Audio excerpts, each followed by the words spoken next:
So let's talk about the circular flow of income. Now, again, the way I've seen it explained, right? So I find it so confusing. So I'm going to give you kind of my own explanation on it. And you're welcome to Google it and you can read about it. But I don't think you'll find anything, at least kind of sounds like I'm being arrogant. I'm not. It's because I did so much research on this and I just couldn't find anyone explaining this properly. But okay, so this is how to think of it, in my opinion. Okay, so imagine an island or an economy, right? And ultimately that is what we are, we're islands. Imagine and it's got a household, okay? And I'm not going to do 1 million houses in an island, because can you see why it becomes very complex to explain when you don't do it this way? Because you start talking about 1 million houses and it all starts getting out of hand. Let's assume there's just a household, okay? Or a couple of households or whatever, basically, okay? And that's where you and I live, right? Consumers. Okay? So this is an economy, right? And you might think this is crazy, but it's not, because actually this is an economy. You can see why it's very popular in economics to explain it like this, because it's not only theory, this is real life, right? You have a household, okay? You may have a workplace, a factory, right? A business.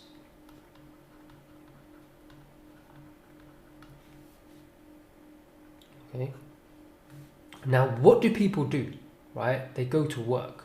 Okay, now the word for this is factors of production, right? You might see this on Google. Again, I think they can be quite, I won't say complicated, but not explained very well. But all it is factors of production are things like labor, okay, capital. You know, you may have invested in this business to help it grow, and you know, again, we don't want to get too complex. We want to keep it quite simple, but you know, it's factors of production, things that go into production to help production happen.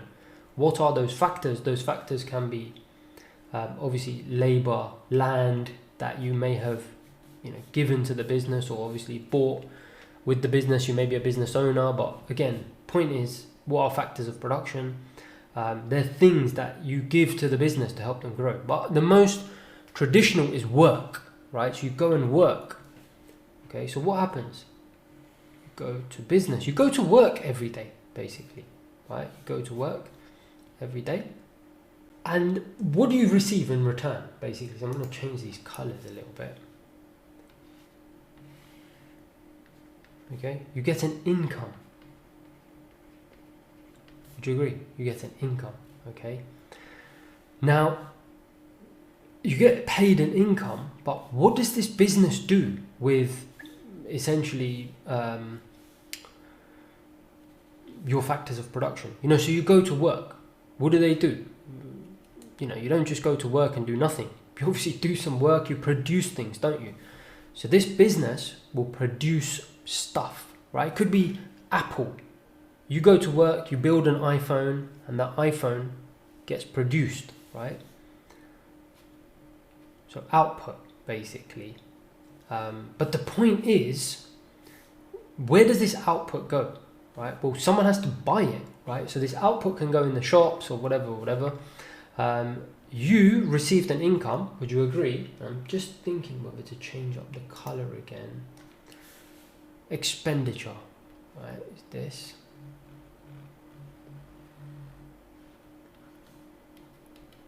Okay.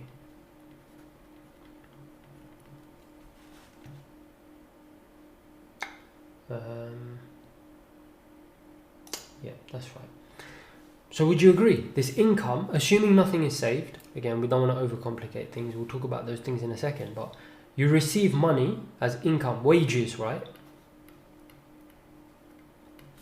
Wages, but you know, ultimately it's income. You know, it can be other types of income, obviously, but let's just say it could be wages or whatever it is, and then that income gets spent. Would you agree? So income gets spent, right? No savings. You receive an income, you buy things, okay? That stuff you buy, obviously, if this is the only business on the island, it's the only place you can go and buy stuff from, right? So you're going to buy it from them. What are they going to give you? They're going to sell you the product that they've just produced. So can you see the product goes to you? So this will be output product. Okay. Now this, guys, it's literally as complicated as you need to make it. You can go into all sorts, and obviously that's why people get economic degrees, and you know, and I have done this to a very, very high level. A lot of economics, even though I didn't necessarily study economics as a degree. I studied it as part of my degree, and I didn't do main economics. Obviously I did financial engineering, but it was part of my degree, and I did study it before that to quite a high level. So I've taken it to a very deep level, and the thing is, I'm trying to be careful not to get overcomplicated, because this is pretty much all you need to know it at the level you need it as a trader. Okay, so really don't take it further than this, I would say.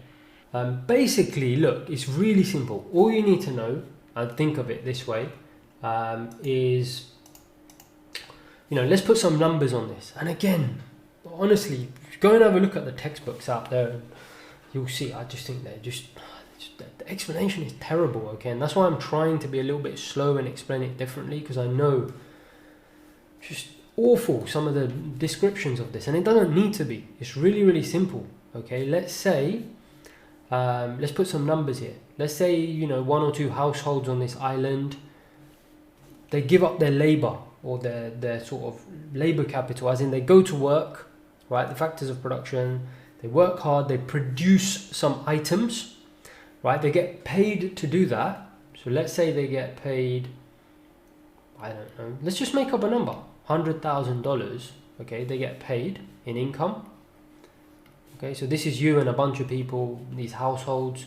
You receive $100,000, you spend all of it, $100,000, and in return, the business sells you the items that have been produced. You know, at the end of the day, if you spend $100,000, you're not going to receive $80,000 worth of stuff. You're gonna be annoyed. You're going to receive $100,000 back of stuff. So the output is $100,000. Okay. Now, what are we trying to measure as GDP? How much stuff has been produced? 22 trillion. Okay. So in this example, think about it. You know, you can pause it if you need, don't worry. Think about it. What is the GDP of this economy? Remember, the GDP is the value of all goods and services that have been produced. What's been produced? 100,000. GDP equals $100,000. Okay, and that is what ultimately we're trying to figure out. How much has been produced, right, in the economy? Can you see the circular flow of income? Why all students are normally taught this? Because remember I said to you, it's so hard to measure this 22 trillion, as in, well, how on earth do we know what was produced? What do? Do we go around counting, you know, every single item that was produced this year? Where do you begin? How do you do that? Well, hang on. Did you notice something? Right? What was produced? $100,000 worth of stuff was produced by this business, and they sold it. Right? Who bought it? Households. You did. How much did you spend? 100,000. Can you see all of a sudden, oh, I could actually try and calculate how much people have spent. I don't need to know what was actually produced. I can actually try and calculate how much was spent. And it kind of makes sense anyway, because if things are produced, someone has to buy them, right? Okay, and obviously we take into account inventory, right? See, businesses will not sell everything, but we're assuming in this basic model here that everything is sold, 100,000 worth of stuff, right? And if 100,000 worth of stuff is made in a business and sold, someone bought that stuff, right? How much did they pay for it? 100,000. So if I can find out how much was spent in the economy by these households, 100,000, can you see? I suddenly now know how much was produced. Can take it one step further. If I also know, and you can see here, so let me start again, sorry. If 100,000 was spent, right, on this stuff, where did the 100,000 come from? Wages, income. And honestly, show me one place that explains it like this. I do not know why. I just couldn't find anywhere that explains it like this properly, right? Because now can you see the wages income, right, equals expenditure, right? How much you receive in wages is what you spend, right? And again, we're assuming you don't save anything, okay, before you start wondering. Don't make it complicated. You don't need to. Obviously, GDP does take into account all these things. You know, if you save, you put it in a bank, the bank will lend it to the business and the business will invest. That's why you have the formula C plus I plus G, business investment. And we'll talk about that very briefly, okay? But you see, you don't need to make all of that complications right now. Just think of this basic economy. Would you agree? Income, it has to, right? You can't spend, you know, more than you earn because there's no bank on this island, right? You can't borrow it. You can only spend what you earn. So income equals expenditure equals output, because you've just bought all the stuff that this company has made. Output. And what is the definition of GDP? Output, right? Gross domestic product, right? Output, okay? How much was produced in a country? It's this. How much stuff, right, was produced? What was the output of this country, right? The more they produced, the more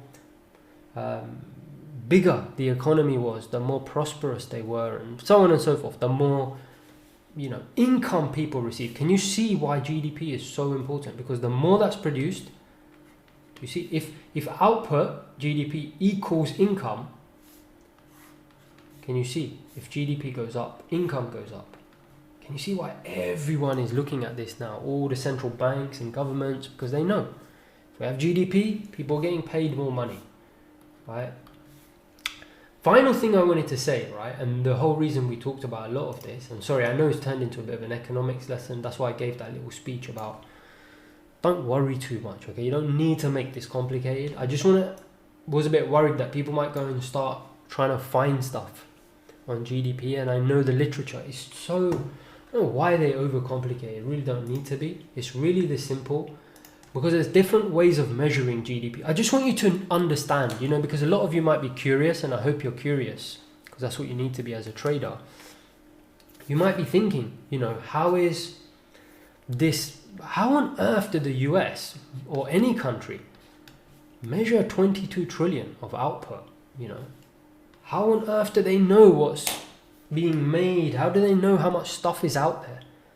How do they know how many services were given? How do they know this? How do they know that? Well, they don't need to, right? Because we know if stuff was produced, someone bought it. So if you know, do you see expenditure? If you know how much was spent, that means you know output. If you know how much was earned, right, income, then you know output, because the income was spent. So do you see? Income equals expenditure equals output. Now you're going to see what the BEA do. So the whole point of this was there's three methods, and I think I put that on this slide here. Output equals expenditure equals income, okay? And again, I apologize, I know it was very long-winded and quite detailed and hopefully not too complex. But it's really important to understand this, right? That how you understand how GDP is measured, right? Because what they do is you need to decide then. Do you go out? You know, as a government, I think until the 1930s, and a lot of this came about because of the Great Depression, it was very difficult for governments to know, you know, how much is the country producing, not producing? Are we in recession? How much of a recession? There was no statistics out there.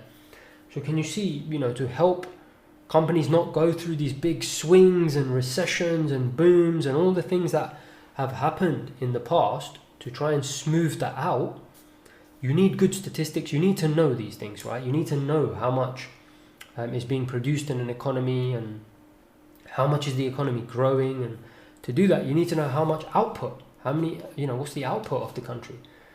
So you've got different ways of measuring that, right? You can either go out there, you can kind of try and figure out every single thing, good and service that was produced, and tally it up. It's virtually impossible, right? How are you going to do that? Virtually impossible. You can't do that. What you can do though is you can start thinking about, oh, what did the household spend?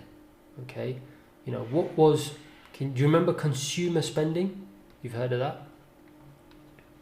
You can start to think about it from a different angle. You can start thinking of it from this angle, or even this angle. Income is a little bit more complicated, obviously, again, to try and figure out the income side of the equation. You know, what have people's or businesses' incomes been, and can become very, very complex to get that type of information. Whereas the expenditure, it's one of the more kind of easier methods to actually start to figure out, you know, what GDP is, right? Because a lot of this data, expenditure, is quite obtainable. You know, they can send out surveys, they can ask businesses, you know, what were your sales, for example. We see retail sales, right? And then if those items were sold, someone bought them, right? Expenditure. Okay, there's various different ways. Obviously, governments. How much did governments spend on schools, on projects, on this? You know, they've got spending data, right? Your government, councils, and local authorities, they'll have spending data. How much they spent. They must have spent that on stuff. So do you see, you're approaching it from a different angle. You're approaching it from the expenditure angle, and it's one of the more common ways. It's the expenditure approach that the BEA take.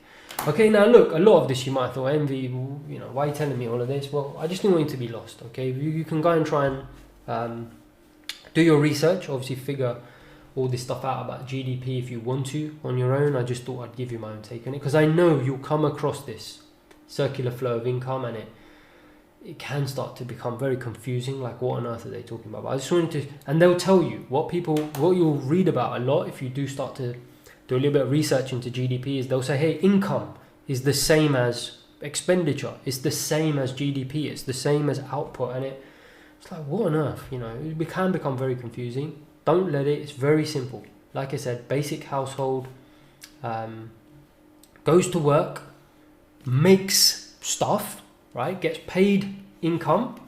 Let's say in this instance, $100,000. They then spend that income, $100,000. What do they buy? The stuff that was produced, right? And that stuff that was produced has to be the same amount, because that's what they're paying for it, $100,000, right? And the business will give them $100,000 worth of stuff.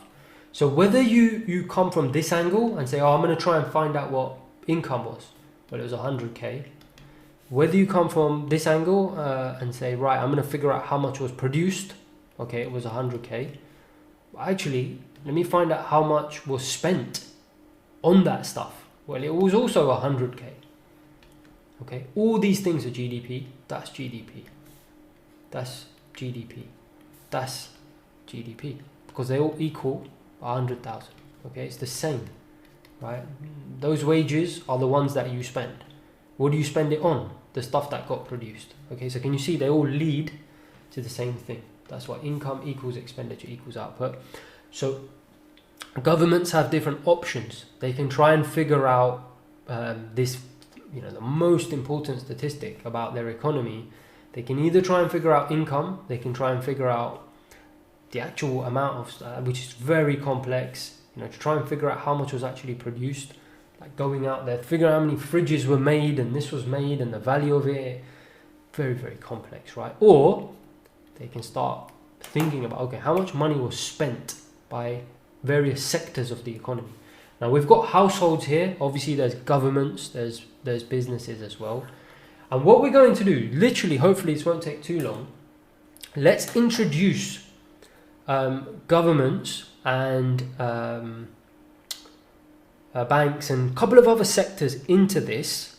And then what we ultimately want to get to is that formula I talked about in the first part of the course, C plus I plus G minus net exports, GDP. Because again, a lot of you might have been thinking, lost, like, what do you mean? Why is that? But what this is actually this. It's this. Okay, because what is this? Consumers. They spent money. That is that. Okay. So what this entire circular flow of income assumes is there's no business investment, there's no government spending. Can you see there's no governments on this island, and there's no imports and exports. All there is consumers, and they spend 100,000. Okay, so that is 100k. What was consumer spending on this island? Well, it was 100,000. They received 100,000 and they spent 100,000. Okay, so GDP equals 100,000. I'm now going to show you why. It's a very famous, well-known formula that every single person who thinks of GDP knows of. Very widely cited formula. And you're going to see the BA accounts for GDP are made up in this format. C plus I plus G. You'll see them. We're going to go through them. I'm going to show you GDP when it's split out. In the releases every quarter, it's split out like this. It will show you government spending, net exports. Obviously, part of this data is collected via the trade balance data that we have got a graph of, business investment, and so on and so forth. So I'm just going to show you why these other bits come into it. But as of now, what you've got here is just this. GDP equals C, consumer, okay? You can think of, it's got C, is consumer spending, but it doesn't matter. You can think of it as household, it could be whatever. But it's just, everyone has this standardized way of looking at it as C, okay? So let's just clean this up a little bit. In fact, let me start from scratch. And let me just introduce some of the other sectors to you. We're going to basically very without getting to, with all the stuff I had before, let's just do it again, basically. And it'll probably be good practice anyway. So household, business, right? Okay, factors of production. So you go to work, right? In return, what do you receive?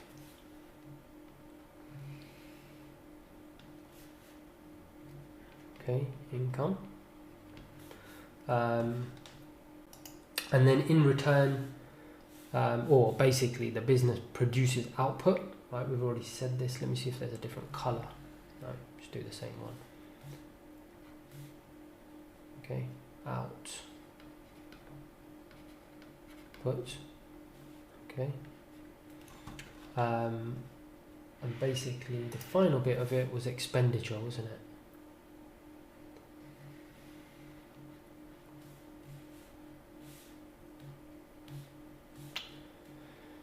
Trying to leave enough space for the next bit I'm going to put on here. Okay, so let's widen the numbers out a little bit more, right? Let's say it was 10 billion.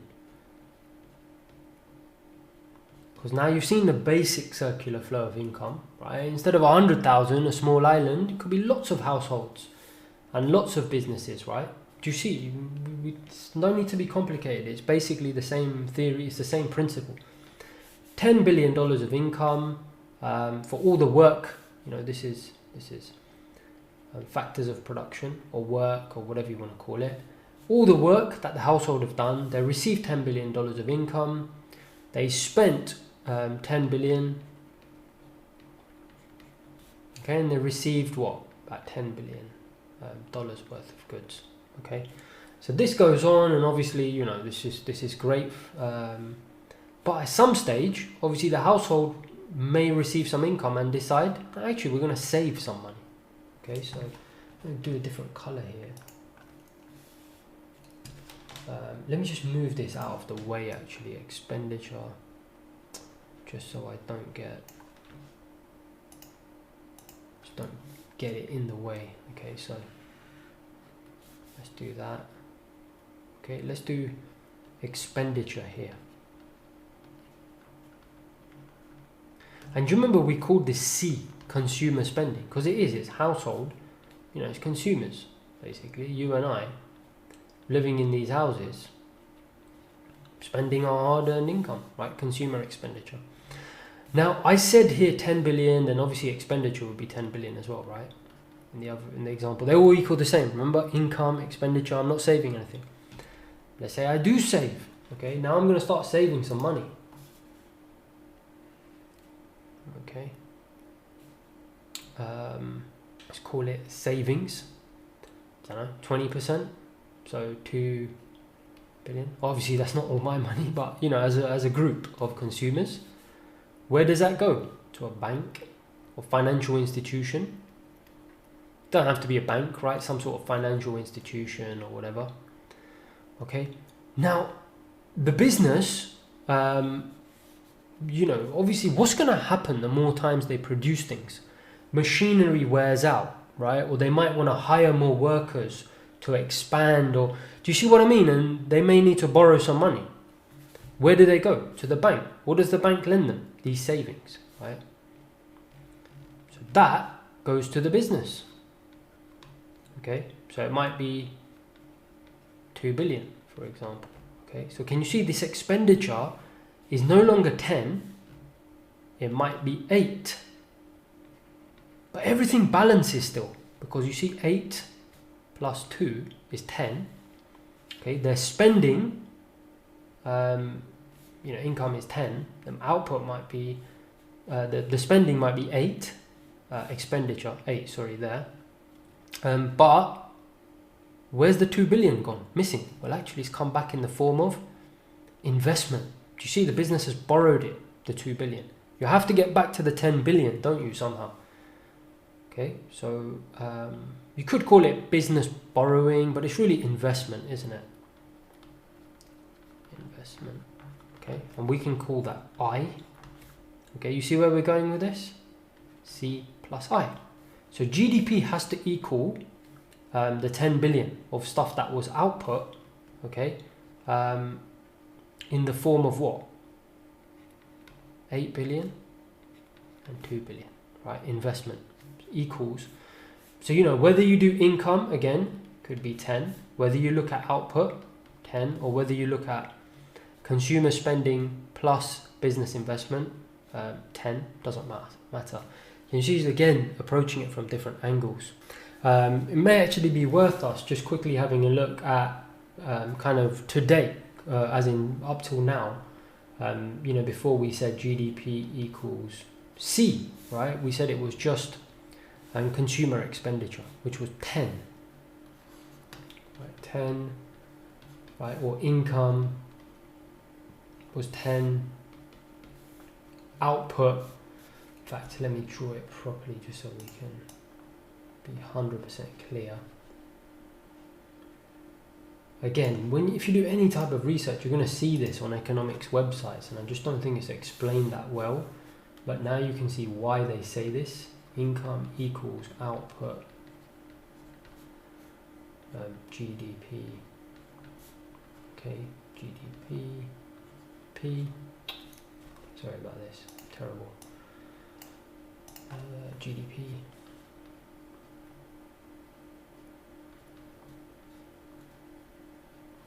GDP equals C, right? In this closed model that we looked at before, do you remember we said C, consumer spending, which was 10 basically, because of the income's 10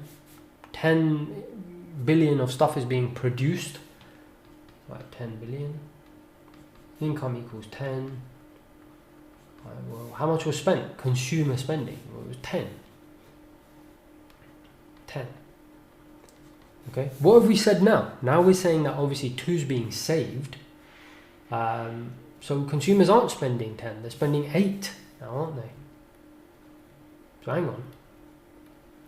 You know, where's that 2 billion gone? Well, it's gone here. Can you see it's investment? Business investment, C plus I, right? And that, it may not be obviously 2 billion of output in the sense of goods necessarily, but it could be plant and machinery. Obviously they're investing in you know, plant and machinery, and that ultimately is purchases, isn't it? If you think about it, they've invested that, they've purchased plant machinery. That machinery is then going to generate what? More goods. It's going to generate jobs. So can you see why business investment is very important, and it contributes to output? Okay, so that, instead of consumer spending, or they may not necessarily be 10 billion of output of the type of goods that we were talking about before. They'll obviously be less, right? But there'll now be more investment, and eventually that investment will lead to even more output. Okay, so it will far outweigh the initial investment. Okay, so obviously initially a business might say, all right, we're going to make some investments in plant machinery and we're going to grow the business that way, and therefore there could be less output, more output, I don't know, in the early stages, but eventually output will grow. Now, for all intents and purposes, we don't really care what that output is, whether it's plant machinery, iPhones, this, that. All we care about is that it's stuff being produced, it's output basically. So, you know, we're trying to measure what was total output. Whether it came from consumer spending, whether it came from businesses reinvesting or whatever, we don't care, as long as we can figure out what the total output was. And to do that, obviously we need to add in that business investment. Do you see now, 8 plus 2, it now goes back to 10. Okay, so that's where that 2's gone. Then the final couple is consumers get taxed, don't they? So there's a tax. So these are obviously called leakages. I mentioned that, I think I mentioned it before. In economic textbook terms are leakages. Essentially, you know, income is coming into households. It's not all going to go back and be spent. It may be spent in other forms, right? So this is where some of this 10 billion output may not necessarily all be bought via households. It could be governments, right? So tax. Then you have a government. Okay. Now, let's say it's another 2 billion in tax out of the 10 billion. Okay, pretty generous tax bill at 20%. It's quite low, isn't it? But overall taxes, say it's 20%. They're getting that coming into the government coffers, and then that 2 billion. Let's assume it's a sensible government. They got a budget, balanced the books. They don't spend more than what they receive, and they spend it. 2 billion. Okay. Again, that will be spent, won't it? It will be output, because it will be spent on schools. It will be spent on projects. It will stimulate the economy. Things will be produced, right? They will create jobs and etc. etc. The point is, now that the consumer has been taxed, do you see that 8 is no longer 8? So initially they were spending 10. Okay, they saved 2, so it went down to 8. Now they're spending 6. Okay, so this changes again, doesn't it? It goes from 8 to 6. Okay, but do you see where, well, the output was 10, income was 10, but we've only got, if we're trying to figure out what the output was, well, consumers only spent 6. Businesses spent or invested 2, so that's 8. Where did the other 2 come from? Government spending. Okay, plus 2 billion in government spending.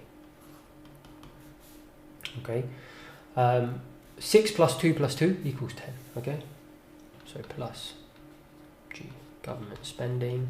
In fact, let me put that in blue.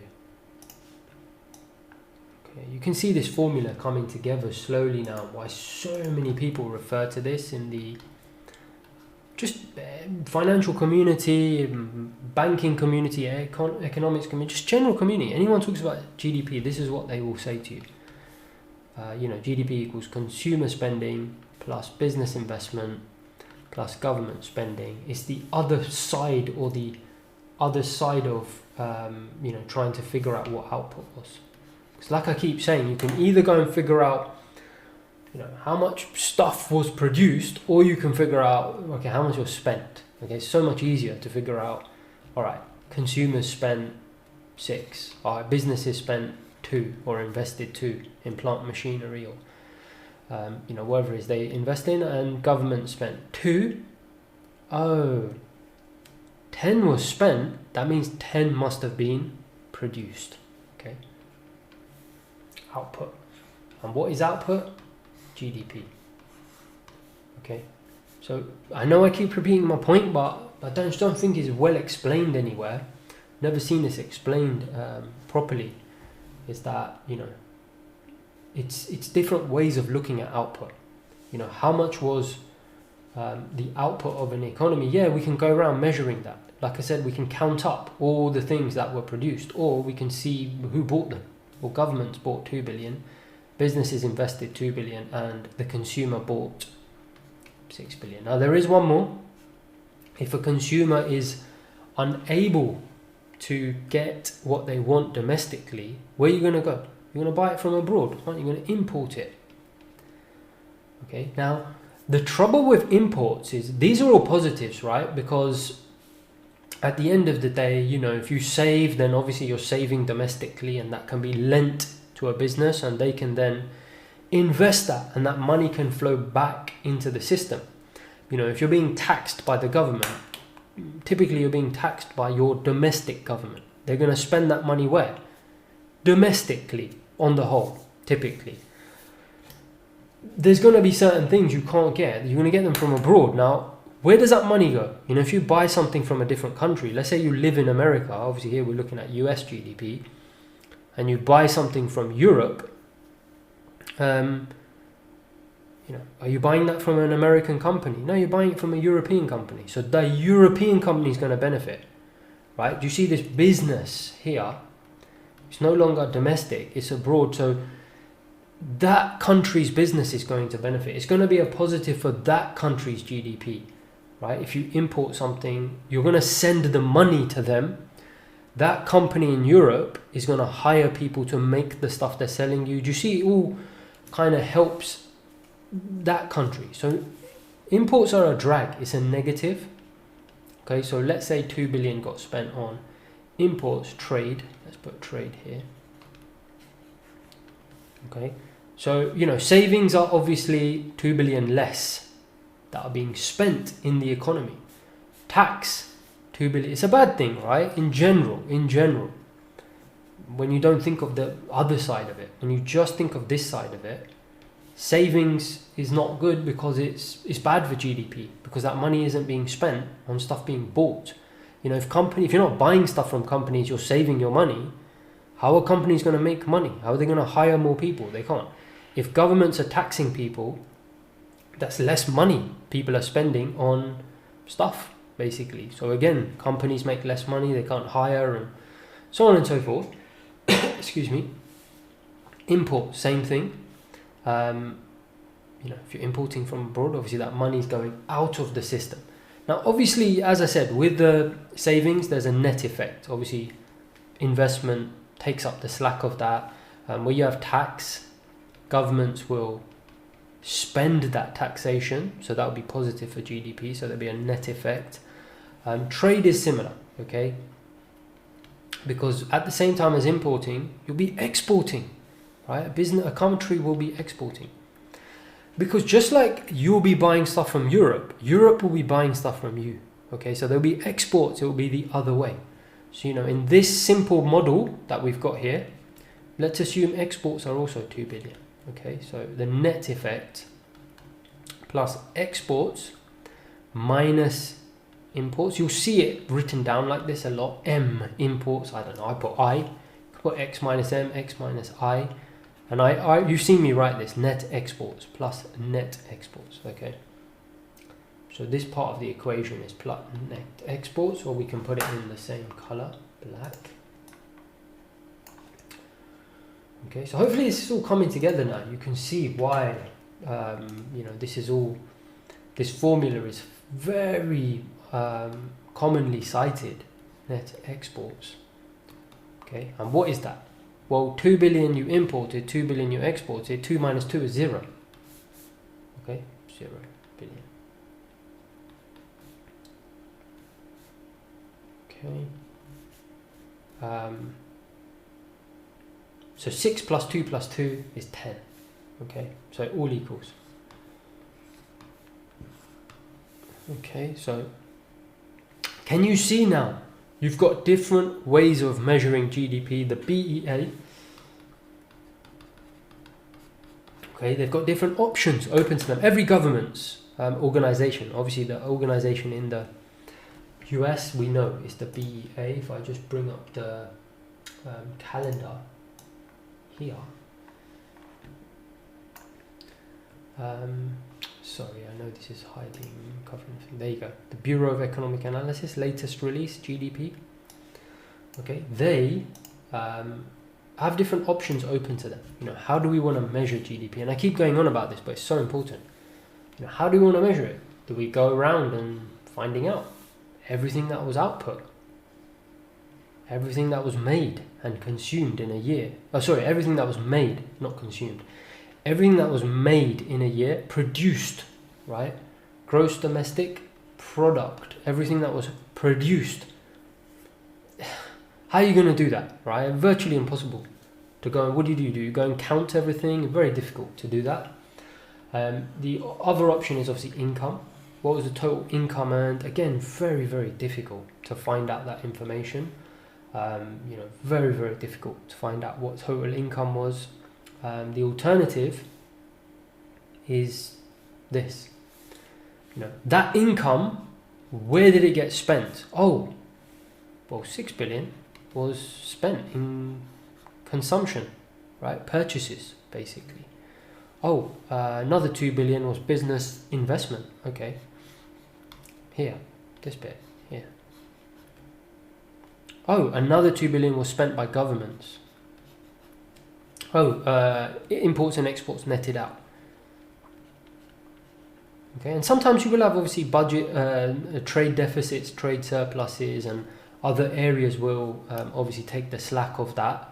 But again, I don't want to make it too complicated. We're just going to assume there is no deficit or surplus. Right now there is, and you can see why the deficit in the US, we talked about it when we built the trade balance section. I think it was negative consistently, was a drag on GDP because, like I said, they're importing more than they're exporting. Can you see now why that is a negative for GDP? But for our basic model, we're just going to assume that that net is zero.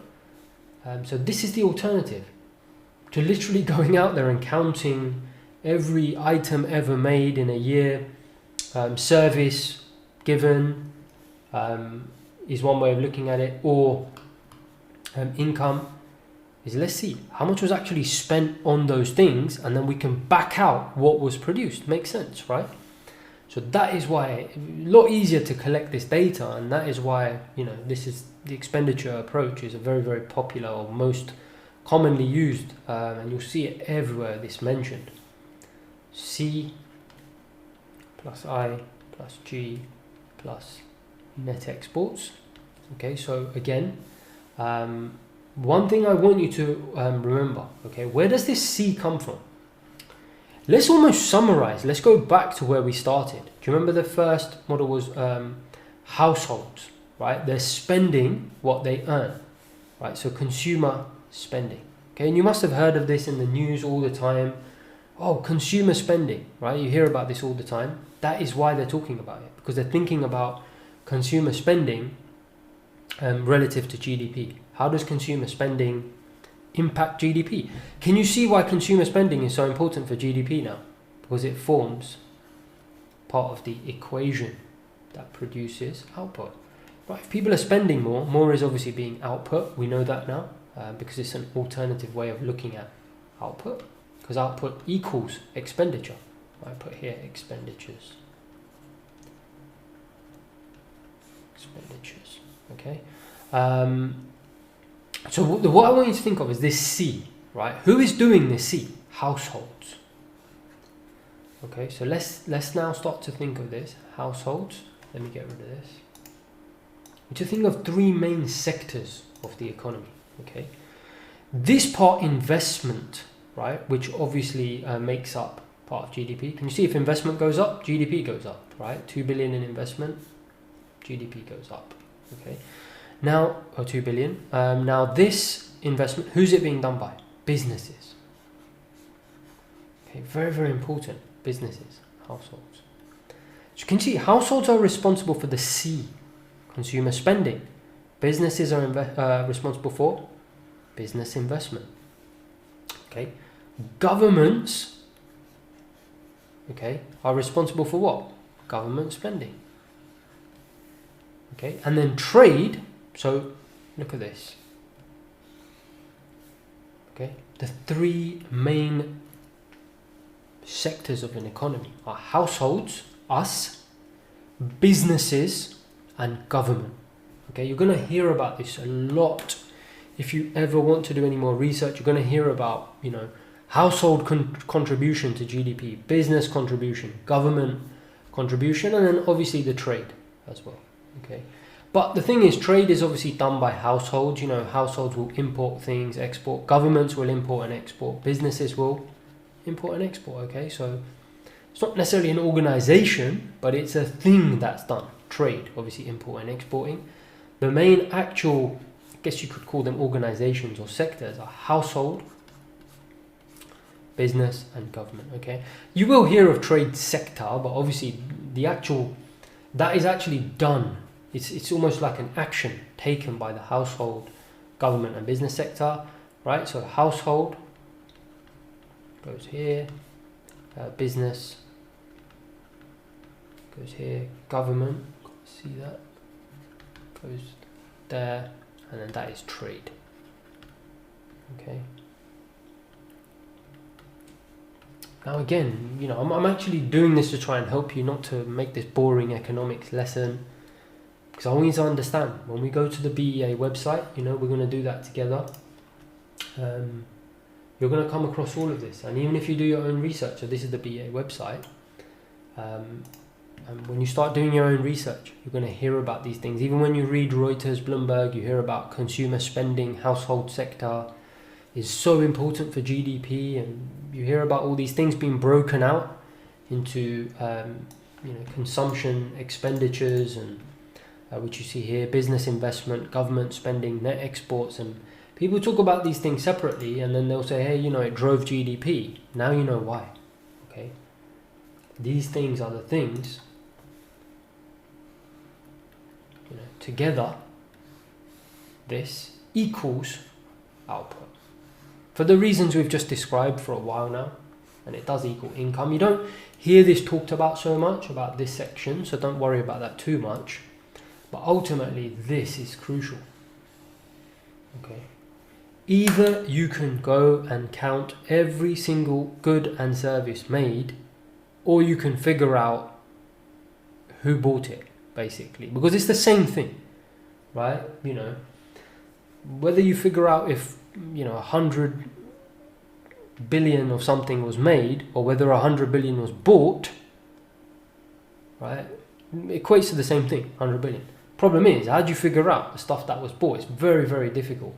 Whereas with spending, the people who actually bought the stuff, a lot of that, it can, you know, there's ways of getting that information. It's a lot easier. Government spending, as I mentioned, business investment, household spending, income, obviously is a different way of doing things. You can look at the income and try and figure out the income of all these sectors, household sector, business sector, government sector, and all of that, but it can get very, very difficult to do that. My point is that, you know, hopefully this is really like giving you a big insight into, oh, I see now why when I read about things, people talk about consumer, people talk about in the way Envy has broken it down here. Okay, consumer spending, right? When consumer spending goes up, oh, I can see that GDP is going up, because if consumers are spending more, what are they spending it on? Stuff. More stuff must have been produced, right? Businesses are investing more, same thing. Governments are spending more, obviously they must be spending on stuff that's being produced. Okay, so this C plus I plus G, I cannot stress how important it is. That's why I keep going on about it. We're going to see it come up time and time again. The most important, you'll hear this again and again, is the household. Okay, just remember this: household, government, business. The most important is the household. And actually, I found something earlier when I was just doing some research. So there was this, I went into Google, right? And I Googled how much of, and I always knew it was about 70%. And I was looking at it and I was like, how much of GDP is consumer spending? And I went to the first thing that I could find. So you can see here, you know, the general economics, the components of GDP, personal, this is consumer spending, C, Okay. Right, I'll just leave that there for the time being. That's fine. That's C. That's I. That's G, government spending, and that's net exports. Okay, in fact, it's a bit messy, isn't it? Let me see if I can... I don't want to get rid of this stuff that's there, so let me just make sure... Sorry about this, let me just make sure I'm not... Okay, that seems okay, isn't it? I'm not blocking too much of that. Okay, so C, can you see that? C. This bit here that we've just been going on about. You should be experts in this now. Components of GDP. C, I. Look here. Goods, personal consumption. And goods can be durable or services. You know, we talked about that. Business investment, fixed investment, and so on and so forth.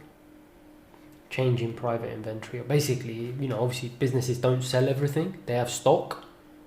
So you need to take that into account. That's why it says a change in private inventory. C plus I plus G, government spending, plus net exports. Okay, and you know what? I don't want to just skip over this. I've said it now, so I may as well just explain this a little bit. The inventory thing.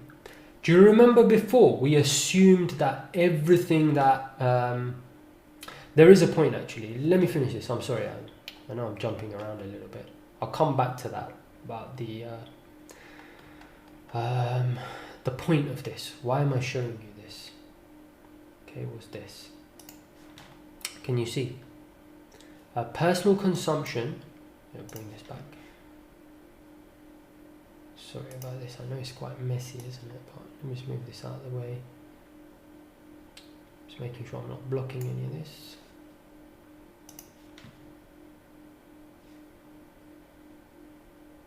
I'm going to get rid of that for a second. Let's just do it properly here. Can you see? Consumer spending, 70%. Okay. C is that. Made up of durable goods, non-durable goods, services. Okay. But ultimately, services 45%. I, business investment, 18%. Exports. Net exports minus 5% because it was negative. Do you remember? Exports were less than imports, as in they're negative. It's a deficit in the US, so it's minus. It's a drag, minus 5%, and then government spending 17%. Okay, and then obviously you total that up and you get to what is that? 12 plus 18 is 30 plus 70 is 100%. Okay. So I just wanted to show you that consumer spending, 70%. Do you remember we said roughly 20 trillion, 21? This is obviously a couple years old, 19 trillion. The consumer contributed 13 trillion of that. Massive, right? So my point is, and hopefully now you're thinking, wow, you know what? I'm so glad Envy took me on this journey, because now I know everywhere I look when I'm doing this research and I read about personal consumption, oh, that's the C that he's talking about. When I read about business investment, oh, that's the I in that formula he was talking about. When I read about net exports, oh yeah, net exports, that's what he meant. Government spending, oh, G. Oh, C plus I plus G plus net exports equals GDP. Okay, can you see everywhere you read, you look, you're going to see it broken down into expenditures, right? And I didn't want you to be confused when you see this stuff. That's the reason I've taken you on this big journey, is because I want you to understand GDP. I seem to have lost all of that, unfortunately, what we'd done before, but never mind, don't worry about it. We didn't need it anyway, because we're almost done now. So just to summarize, C plus I plus G plus net exports, GDP. Okay, you'll know this now. You're experts in this. Total output equals GDP equals income. Okay, right? And obviously the stuff that we'd we had before. So might actually be a good task for you now that I'm thinking about it. Might give this to you as homework. I've only just thought about it. I want you, right, to draw now as homework, as work, before we even go into the BEA website, the circular flow of income with everything. All right, so obviously I'll start you off. You've got households, right, and I want you to think about it. Okay, households or house, you can draw a house. Oh, what do households do? Oh, they go to work. Where do they go? They go to businesses. Okay, what do businesses do? Oh, they pay income, right, which we can see here. Okay, well, if, when people go to work, what do they do? They produce stuff, right? Okay, fine. So the business must be generating that stuff. That stuff is output, right? Okay, and this income must get spent. Oh, expenditures. Or C, consumer spending. Oh, okay. Well, output. Let me start putting some numbers to this. I don't know. Maybe this economy, people got paid $100,000. Businesses must have. People got spent 100,000. They didn't save anything. Remember, first I want you to think about no savings. Must have spent 100,000. Okay, and businesses did no reinvestment. Okay, they didn't make any. They didn't generate any profits. They didn't retain any earnings. There was nothing. Okay, when people spent 100,000, they gave them everything. 100,000. Oh, that's GDP. 100,000 must have got produced of GDP. GDP equals 100,000. I realize I'm just doing the whole exercise for you here, but I'm not going to do the rest of it with the savings and tax. And I want you to go back and I want you to complete this. Or I want you to come up with your own examples, numbers, and start to really think about, does this make sense to me? Because it's really important that it does. And I want you to keep thinking about that, which is basically, all right, what am I trying to achieve here? That is the 20 trillion or 22 trillion that is output, stuff that is made. Here I can see it's 100,000, it's easy. But oh, okay, I could also look at the income side of the equation. Oh, that also equals 100,000. So I could try and figure out, how much was income in a whole massive economy. Obviously very difficult to do. I could look at the expenses side. Oh, okay, that might be more viable.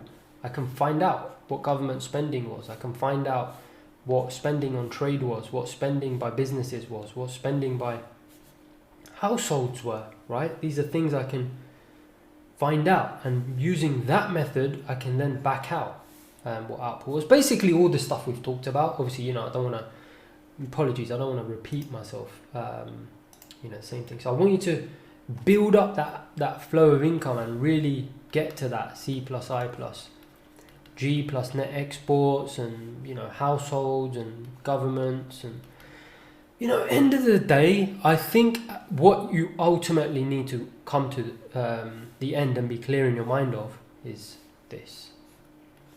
Okay, GDP is consumption by households, consumer spending. Okay, households plus investment by business. Okay, and government. Okay, and that is obviously the trade sector or whatever you want to call it. But it's households, businesses, and governments. Okay, these three make up the growth of an economy. Basically, household consumption, government consumption, business consumption. Okay, you're going to see this talked about again and again. And we're going to stop now. Obviously do the exercise, be comfortable with everything, but I really want to make you understand why I go on and on about these things, because when we do eventually go, right, or if I had said to you, I could have quite easily, you might be thinking, I can't believe Envy just put me through that torture. But actually it's not. No one is going to show you that stuff, okay? You try and read about that online, it'll be so confusing, because they'll just say consumer spending, government spending, business investment, and you'll be like, what is that? I don't like trading that way. If I'm going to trade, if I'm going to look at numbers, I need to know what on earth they're talking about. That is what they're talking about. When we go on the BEA website, you're going to see this, right? You're going to see them talk about the household, or the consumer, basically, and that's the household sector. You're going to see them on the BEA talk about a lot of the research I want you to do on your own. We'll obviously go through it together as well, but they will talk about household sector, spending, business. Okay, they're going to talk about government, they're going to talk about trade. Okay, and then you're going to have consumer spending, business investment, government spending, and net exports. Okay, C plus I plus G plus M equals everything that was produced by an economy. It took me a little while to get my head around, obviously, when I started, so don't worry. That's why I say do the exercise before we move on. Be comfortable that is what this number is. Whatever the GDP that just got produced for me, but whatever got produced for you, the latest release that you got, just make sure you understand that is what it is. What grew? So here, 2 point, it doesn't matter. I always said, obviously, long term is 2%, right? On an annualized basis, these quarterly releases. What grew 2%? Well, overall, consumer spending, business investment, government spending, and net exports grew about 2%. And that was economic growth, and that was good for a country. So look, don't worry, we're done now. Take a break, honestly, then do the exercise. Try and remember the circular flow of income. It's going to help you a lot, because what it's going to do is it's really going to help, and it helped me so much when trying to understand fundamentals as to how this dashboard, how these things, manufacturing, services, CPI, and ultimately what it is, right? And we're going to talk about this a lot when we talk about the application of this stuff. You can see why I had to teach all that, because ultimately these things, manufacturing, services, are going to impact business investment. If manufacturing companies, services, businesses are doing well and producing good numbers, they're going to invest more, right? If they invest more, what happens to GDP? It goes up. What is it? It's the I, right? Payrolls.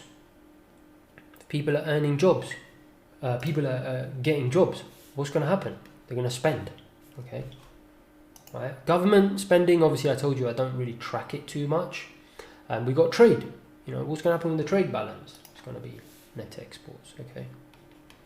FOMC, if rates go up and down, it's going to impact consumer spending, right? Every single one of these, inflation is going to impact all of these, and it goes on and on. You can see why it's so important to understand these C plus I plus G, and how these things impact it. Retail sales, if retail sales go up, consumers must have spent more, right? Do you see?